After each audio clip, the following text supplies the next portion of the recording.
Thierry Mandon, secrétaire d'État à la réforme de l'État et à la simplification, est l'invité d'ITélé ce matin. Bonjour. Bonjour. Merci d'être avec nous. L'image du jour, l'image de la matinée, bien sûr, c'est François Hollande qui est arrivé à Cuba cette nuit. Visite historique. C'est la première visite d'un chef d'État occidental depuis 1959 à Cuba. Voilà François Hollande qui, à sa descente de l'avion, est accueilli évidemment par les officiels cubains. Il va rencontrer le président Raúl Castro dans la soirée. Je voudrais vous montrer aussi la une de Libération qui fait beaucoup parler ce matin. Regardez. Alors, je voudrais vous demander, pour commencer, qu'est-ce qu'il a du Tché, François Hollande? Il a peut-être la résistance. Quelle que soit la difficulté, on tient bon. Voilà. Alors ça donne des révolutions à Cuba et ça donne une résistance hors du commun en France, malgré les difficultés. Quand j'ai posé cette question à Christophe Barbier à l'antenne tout à l'heure, il nous a répondu rien. Oui, je pense pas que ce soit sa culture de référence. Hein. C'est un coup, coup journalistique. Magnifique, de passage très Libé. Très bon, les retombées économiques, parce qu'il est parti avec un paquet de grands patrons là, c'est ça qui se joue? Ah oui, oui. Bon, la gauche française n'a jamais été très proche de Cuba. En tout cas, la gauche socialiste française n'a jamais été très proche de Cuba. Une gauche a été proche de Cuba. Oui, la gauche socialiste, c'était pas le cas. Les communistes, c'est plutôt leur filiation.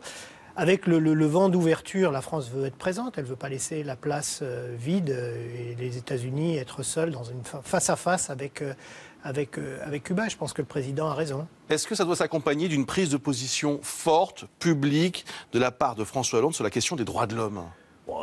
Il n'y a pas de sujet interdit, et y compris celui-là, il est quand même important que dans les échanges, il y ait ces discussions. Enfin, on va quand même pas, il n'est pas parti là-bas pour seulement mettre dos au mur les Cubains au moment où ils essayent de s'ouvrir. Donc, qu'ils tracent des perspectives, c'est indispensable, mais que surtout, ils trouvent un socle économique pour des relations durables, solides. Alors, on parlait du Tché à l'instant, on évoque une visite auprès de Fidel Castro. Vous le souhaitez ou c'est un peu hors du temps?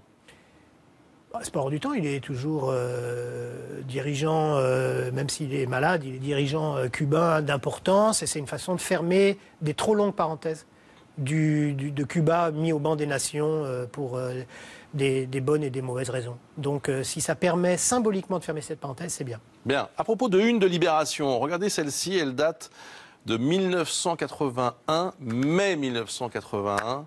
Enfin l'aventure. La une qui raconte l'élection de François Mitterrand, dont on célébrait hier, évidemment, l'arrivée au pouvoir, 34 ans après. François Hollande, il a autant de talent que François Mitterrand? C'est pas le même. François Mitterrand a inscrit la gauche, la possibilité que la gauche gouverne durablement le pays. François Hollande, il transforme la gauche. Il essaye de l'adapter à la mondialisation, aux difficultés du temps, et en même temps de redéfinir une identité socialiste dans ces temps mouvementés. C'est plus difficile à faire comme travail. Ce qui va les différencier surtout, c'est que François Mitterrand, lui, il a été réélu. Oui, c'était des septennats. Il a été battu aux législatives, mais lui est resté puisqu'il durait 7 ans. Il y a eu une cohabitation et il a été réélu. Et François Hollande, on verra bien. Il est déjà en campagne, François Hollande, non? Il est en campagne, il est en permanence dans un effort de conviction qui, finalement, je ne sais pas si c'est une campagne, mais en tout cas, c'est indispensable d'essayer de convaincre l'opinion. On va regarder ensemble des images de ce week-end aux Antilles, puisqu'avant d'arriver à Cuba, il était aux Antilles. Là, c'est en Martinique. Si c'est pas une campagne électorale, je ne sais pas ce que c'est, moi. Bain de foule, embrassade... Il est en campagne. Non, mais ça, c'est le côté exubérant de tout voyage en Guadeloupe, en Martinique, en Guyane. Tous les présidents qui ont fait ça, c'est à peu près toujours les mêmes usages. Il y a un enthousiasme dans ces terres, malgré les difficultés qu'elles connaissent, qui fait un peu de bien à la France. Bon, c'est encore loin, mais on en manque un peu d'enthousiasme. Qu'est-ce qui peut faire gagner François Hollande? D'abord, il faut réussir au niveau économique. On l'a déjà dit, la baisse du chômage, c'est indispensable. Mais au-delà de ça, il y a des questions de société qui sont de plus en plus importantes. Il faut aussi avoir un message en direction de la société. Et ce message, de mon point de vue, c'est le redressement démocratique. Il faut trouver une nouvelle façon de faire participer les Français à leur vie collective. Au-delà même du chômage, au-delà de la situation économique, les Français doivent se sentir faisant partie d'une nation et participant à la vie d'une nation. Là, il y a tout un travail pour l'année qui vient. C'est un peu flou. À quoi vous pensez précisément? Ce que je pense, c'est qu'aujourd'hui, on ne peut plus gouverner un pays comme on le faisait il y a 20 ou 30 ans, à l'heure du numérique. Il y a des choses qui peuvent être déléguées, les Français délèguent des choses à leurs représentants élus, mais il y a des décisions dans desquelles ils veulent être eux-mêmes partie prenante. Ils veulent participer à des processus de décision. Ça s'appelle le référendum. Mais pas forcément, mais ça peut être ça peut être des référendums locaux, ça peut être des consultations beaucoup plus renforcées avant de prendre des grandes décisions structurantes. Il y a une nouvelle façon de gouverner, plus démocratique, plus participative, qui est indispensable et qui fait nation. Voilà. Ce n'est pas des gens qu'on élève qui décident pour nous, mais on fait partie du processus. Il y a un renouveau démocratique à travailler. Plus une forme de renouveau démocratique, c'était les primaires. On a vu que la droite a adopté ce système. Vous-même, il n'y a pas si longtemps, disiez que, après tout, ça serait bien qu'il y ait des primaires à nouveau pour 2017. Là, visible, on voit que c'est plus le cas. C'est plus vraiment dans le... je sais pas, en tout cas, c'est pas ce qu'on... C'est plus dans l'air. Le message générique, c'est pas d'actualité. Voilà. C'est pas d'actualité. C'est pas d'actualité, donc c'est pas d'actualité, on n'en parle pas. Vous êtes rangé à cette idée? Moi, que ce soit pas d'actualité, je le constate, et c'est vrai qu'on a mieux à faire en ce moment. Il n'empêche que, pour moi, les primaires, c'est le ressourcement démocratique. Donc vous y êtes toujours favorable ou pas? Mais intellectuellement, oui. Politiquement, on n'en parle pas pour l'instant, donc on n'en parle pas. Intellectuellement, oui. Politiquement, non. Politiquement, c'est pas l'actualité. J'aimerais qu'on parle de l'actualité du gouvernement et de cette réforme du collège menée par Najat Vallaud-Belkacem. Elle a raison de s'entêter? De s'entêter, attendez. C'est une réforme très compliquée. Oui. Qui est énormément contestée. D'accord, elle est contestée par des gens qui la connaissent pas forcément. Il y a des progrès considérables dans cette loi. Moi, j'en cite deux. Dans ce projet, j'en cite deux. Premièrement, l'apprentissage de la langue vivante dès celle qu'on choisit dès l'école primaire. Ouais. Ce qui est quand même, dans la mondialisation, une ressource qu'on va donner aux enfants français considérable. Et deux, l'autonomie plus grande qui va être laissée aux responsables des équipes sur le terrain, dans les collèges, 20% du temps, pour adapter une partie des enseignements à la réalité qu'ils vivent. Ces deux progrès-là peuvent changer considérablement. Et ça se fait au détriment des classes bilingues, au détriment de l'enseignement de certaines langues comme le latin, le grec.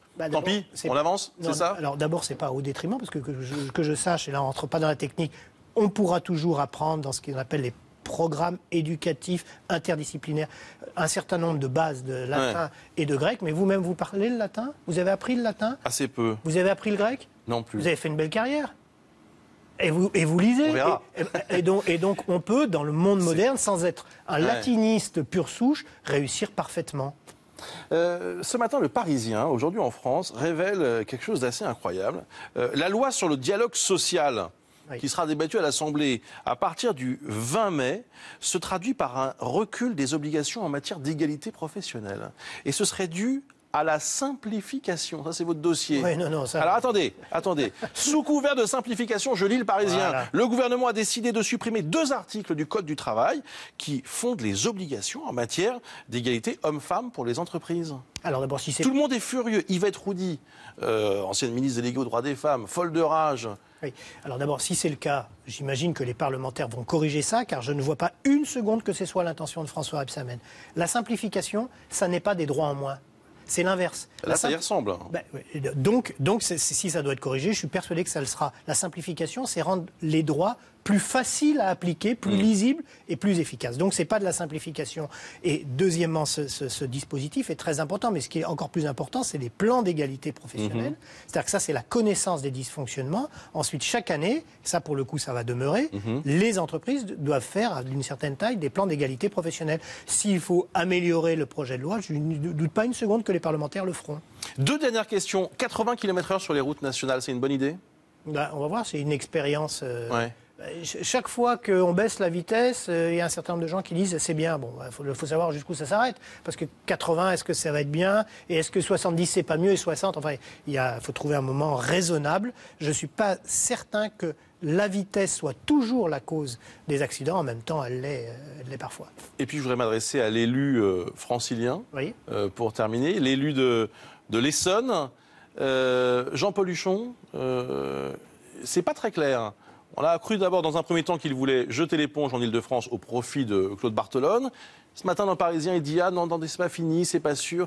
Qu'est-ce que c'est que ce micmac, pardon? Non, écoutez, je pense que Claude Barthelone a décidé d'être candidat. Ouais. Il a été avec les appuis qui convient, donc il sera très probablement le candidat des socialistes. Parce que, un, il faut rassembler, et deux, il faut renouveler puissamment le projet et peut-être même les équipes au niveau francilien. C'est ça le travail de Claude Barthelone. Donc voilà, c'est bien normal que l'ancien président prenne un peu de temps avant de soutenir. Mais vous lui demandez de passer la main gentiment. Je ne me permets pas de lui demander quoi que ce soit, mais enfin, à l'évidence, le rassemblement se fera derrière Claude Barthelone. C'est je crois, parti le rassemblement, comme ça, et tant mieux. Ce sera sans les écologistes au premier tour, puisque Emmanuel Cos a été désigné tête de liste ce week-end. Laissez faire Claude Barthelone. Il a des initiatives à prendre pour renouveler les équipes, peut-être pour les ouvrir, voilà, et pour trouver un grand projet d'innovation, au pluriel innovation, voilà, écologique, économique, sociale, au plan francilien. C'est ça son travail, et je ne doute pas une seconde qu'il sera laissé. Ça ne va pas être facile de la garder, cette région. Valérie Pécresse est la candidate de l'UMP. Oui, c'est une candidate qui a bien travaillé en région, qui connaît bien la région, mais qui porte les valeurs de son camp, qu'est l'UMP. Je pense que l'Île-de-France n'a pas besoin d'une revanche de la droite contre la gauche. Elle a besoin d'invention, elle a besoin d'innovation, et Claude Barthelone peut porter ce projet. Et on peut être candidat au régional, ce qui n'est quand même pas une petite aventure, et rester au perchoir de l'Assemblée nationale? Candidat, oui. Ça a été toujours la dernière fois, M. Accoyer, qui la était question se pose, président. Oui, elle se pose. Il était président de l'Assemblée, il a été candidat. Ouais. Valérie Pécresse est députée, elle est candidate. Elle était ministre, elle est candidate. Donc, en revanche, pas de cumul des fonctions. S'il est élu, à l'évidence, il doit laisser sa place. Merci beaucoup Thierry Mandon. Bonne journée à vous. Tout de suite le journal de 8h30. Alice Darfeuille.